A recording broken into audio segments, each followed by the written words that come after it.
That's a good question, actually. You got a stump. Oh my God. I'm assuming it's because of the bear. Yeah, it's the bear. I mean, why do you think it's the bear pit?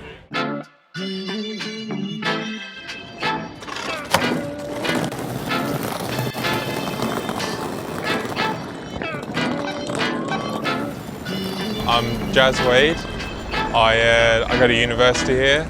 Really, I mean, I come to the Bear Pit just to skate, and I've got a few mates that live down the road. You know, a lot of people come here like from music to just people hanging out and selling stuff, or just skateboarders in general. Just graffiti's a good scene here as well. I think creativity should definitely be something that should be, you know, valued, and I think this is a great place to do that and, you know, be creative. My name's Simon Green. I'm part owner of Bearitos, a little Mexican cafe here on a bus, a Bristol VR bus in the Bear Pit. I think first of all it's a really central point. It's a good meeting place for people. And now, and in recent years, there's been obviously new businesses opening, so people can come and get really good coffee, fresh fruit and veg, and our little Mexican cafe here as well. But there are the definite signs of improvement. And I think the physical improvements need to be then matched by the sort of cultural improvements, if you like, and those are things like having events down here like markets and art, maybe even food markets. And because there's quite an interesting thing about space, isn't there, in urban areas where who does it belong to? And here it kind of belongs to the community, to people. When you see the plans, you can see what it will be, and I think that's really important, is what it's going to be like in a year or two's time. That was a massive rabbiting answer.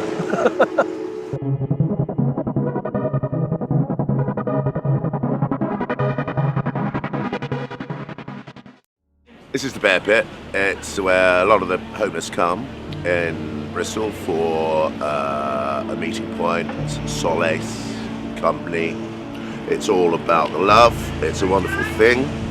It works on all sorts of levels. The council aren't happy because they reckon it's scruffy to place up, and so on and so forth.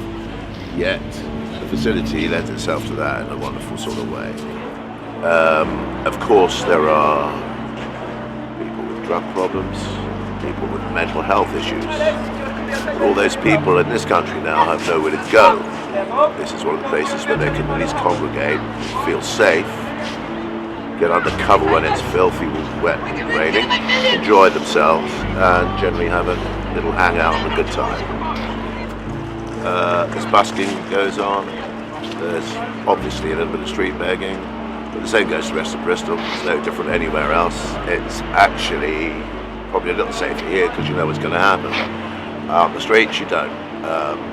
Anything else I have to say? Yes, it has its own innate charm, and the people make a place charming. It's the people that count, not the place itself. So Bristol City Council, if you've got any heart and soul, leave it alone, nurture it, don't upset the people who use this wonderful facility. Thank you. Basically, this is the Bristol Outreach Project.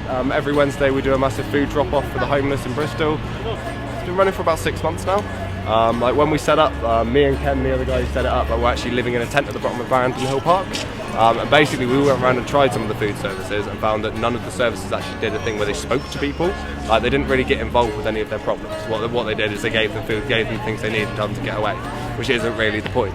So basically we set it out with me. I've got 6 years fundraising experience, Ken's got 6 years fundraising experience. Like with 12 years fundraising experience between us, it seemed a bit stupid we were both in a homeless situation with no services that were happening in the homeless. So we made one. Well, don't get wrong, it's built and built over the last 6 months. We started by making sandwiches, which at the first point, I used to steal from shops. I would steal all the stuff to make our sandwiches from shops because we had no income. We weren't fundraising at the time. We didn't have the council's permission to fundraise. So it was like Robin Hood.